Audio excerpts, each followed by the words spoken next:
Sos, medyo set nakapagod galing sa work maghapon. Ito, nadagdagan pa.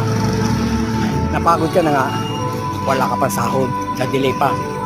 Ito po, ipapakita ko ang aking ginawa doon sa trabaho maghapon. Ngayon na po.